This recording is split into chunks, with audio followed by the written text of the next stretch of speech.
Hello guys. तो आज हम कंटिन्यू करेंगे आगे की एनसीईआरटी। तो हम पढ़ेंगे लॉ ऑफ डोमिनेंस। तो लॉ ऑफ डोमिनेंस पढ़ेंगे।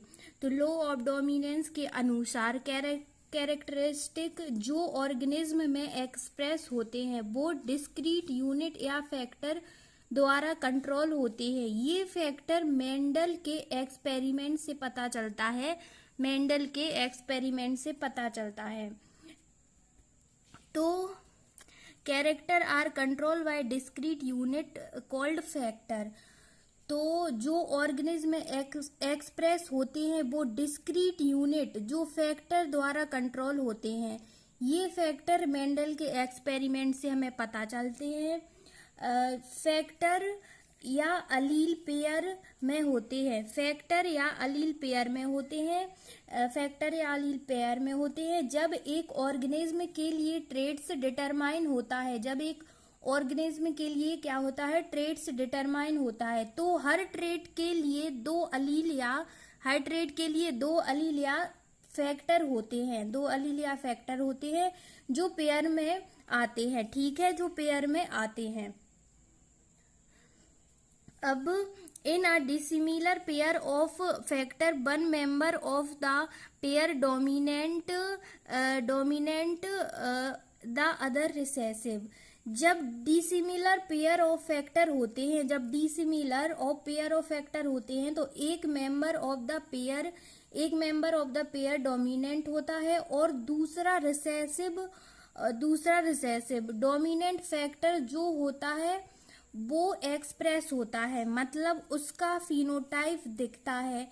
जबकि रिसेसिव फैक्टर हिडन रहता है, यानी छुपा रहता है जब तक डोमिनेंट फैक्टर प्रेजेंट ना हो। जब तक डोमिनेंट फैक्टर क्या ना हो, प्रेजेंट ना हो।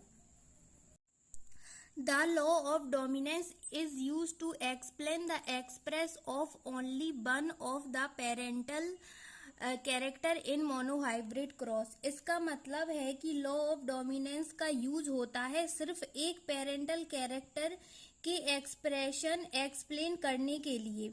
जो मोनोहाइब्रिड क्रॉस में F1 और दोनों का एक्सप्रेशन F2 में ही प्रिंसिपल के अनुसार F1 जनरेशन में सिर्फ डोमिनेंट ट्रेट एक्सप्रेस होता है। सिर्फ डोमिनेंट ट्रेट एक्सप्रेस होता है क्योंकि डोमिनेंट अलील रिसेसिव अलील को मास्क कर देता है, जबकि F1 जनरेशन से F2 जनरेशन में आता है। तो रिसेसिव ट्रेट भी एक्सप्रेस होता है क्योंकि F1 जनरेशन में हिडन था। इसी वजह से F2 जनरेशन में दोनों ट्रेट के एक्सप्रेशन दिखते हैं। इसी वजह से दोनों में F2 में ट्रेट के एक्सप्रेशन दिखते हैं।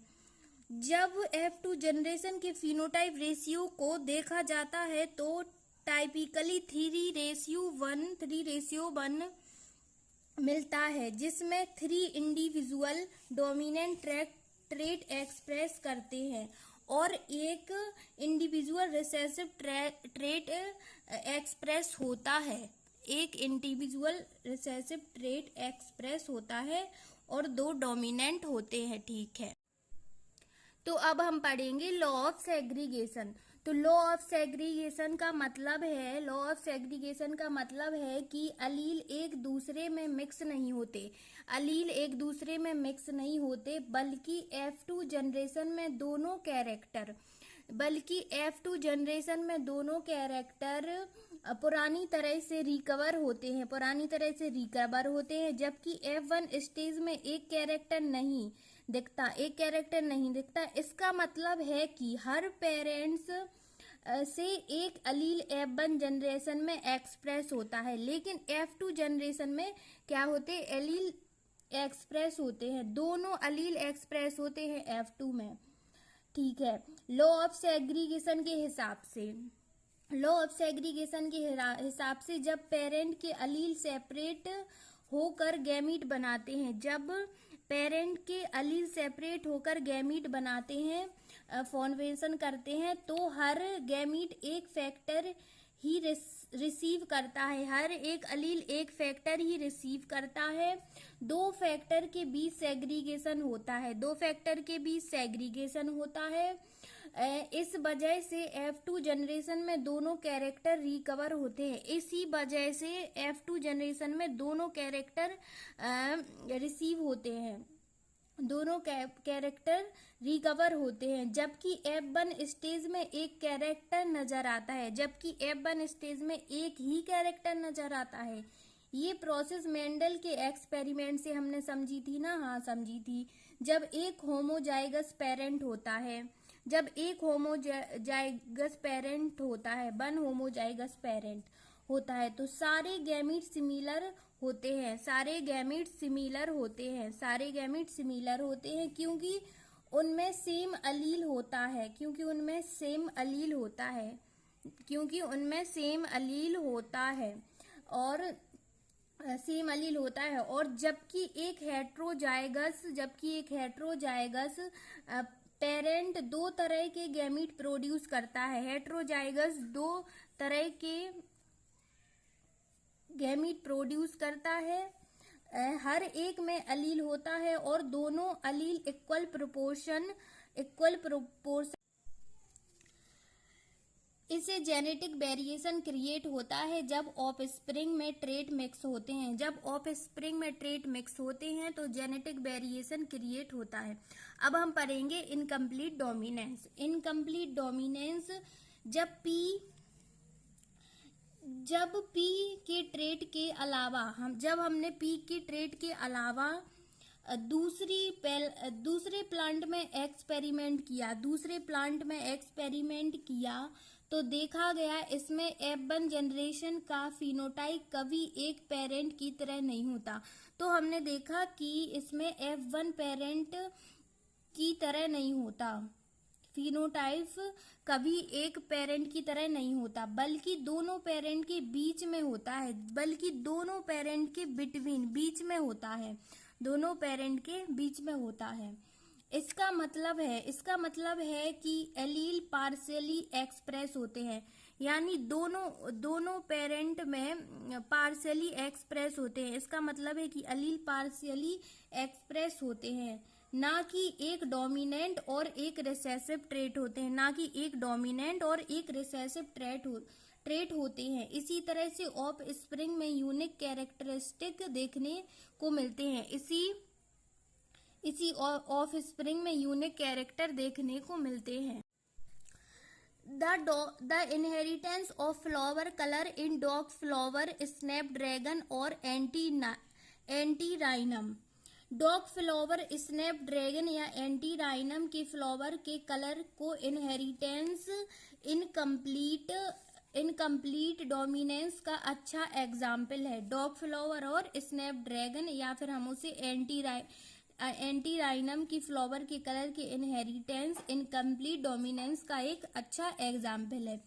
इसमें अगर एक रेड प्लांट और एक वाइट फ्लावर प्लांट, इसमें एक रेड प्लांट एक वाइट फ्लावर प्लांट क्रॉस किया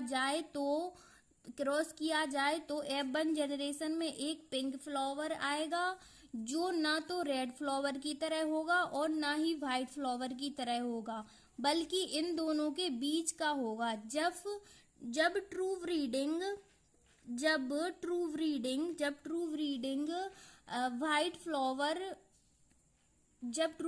रेड फ्लावर कैपिटल आर और true breeding white flower small r का क्रॉस किया गया तो F1 जनरेशन में कैपिटल आर और स्मॉल आर यानी पिंक फ्लावर आए।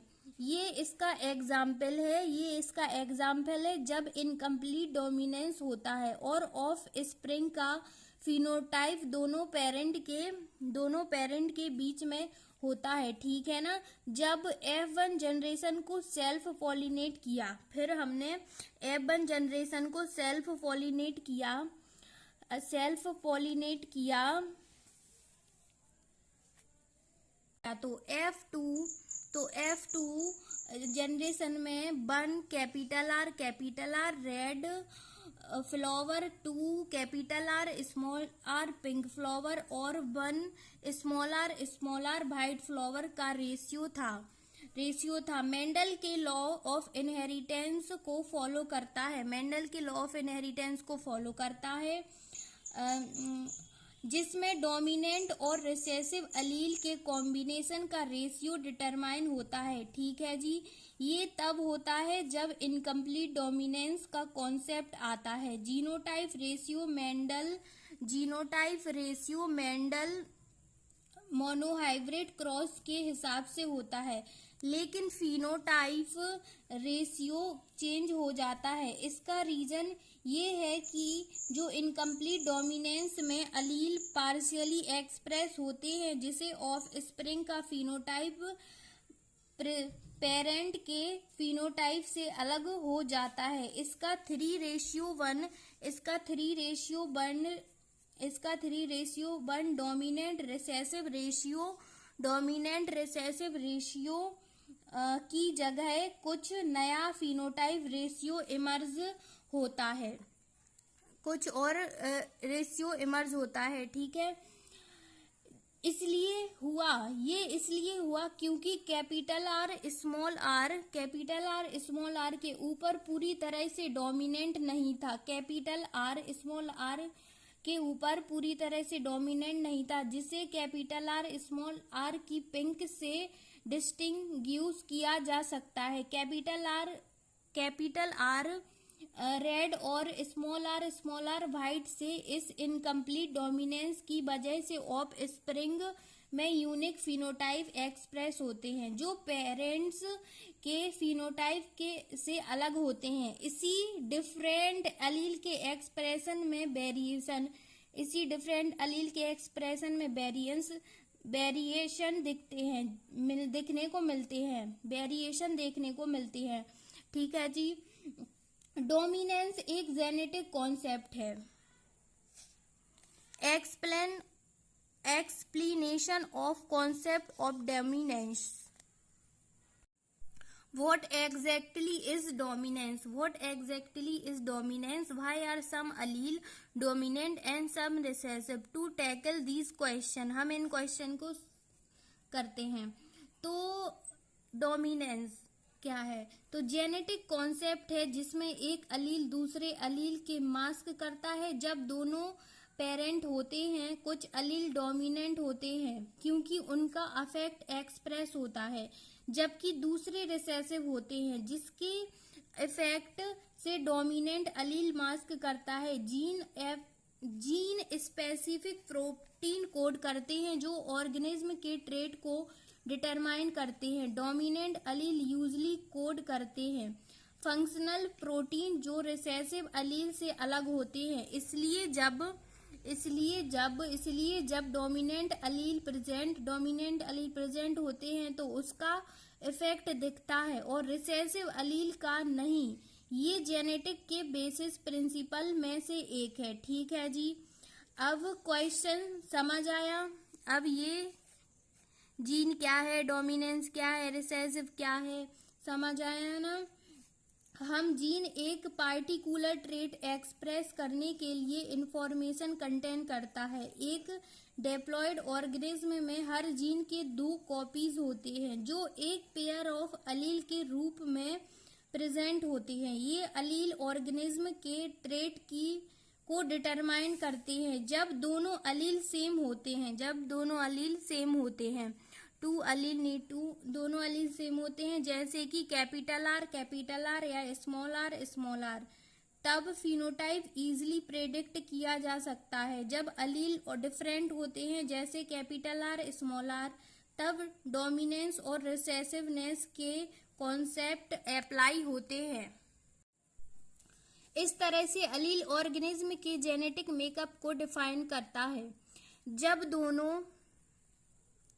जब दोनों अलील एक जैसे नहीं होते, जैसे कैपिटल आर, स्मॉल आर या कैपिटल वाई, स्मॉल वाई, तो उस कंडीशन में हेट्रोजाइगस, उस कंडीशन को हेट्रोजाइगस कहते हैं। इसमें दोनों अलील डिफरेंट होते हैं जिसे फिनोटाइप पर इफेक्ट होता है। हेट्रोजाइगस कंडीशन में डोमिनेंट अलील के इफेक्ट दिखते हैं, जबकि रिसेसिव अलील का इफेक्ट मास्क होता है। इसी वजह से हेट्रोजाइगस इंडिविजुअल में यूनिक फिनोटाइप एक्सप्रेस होता है। ठीक है ना। जब कोई एलील किसी चेंज या म्यूटेशन से अफेक्ट होता है, जिसे उसमें इंफॉर्मेशन मॉडिफाई हो जाती है, तब उस एलील का डिफरेंट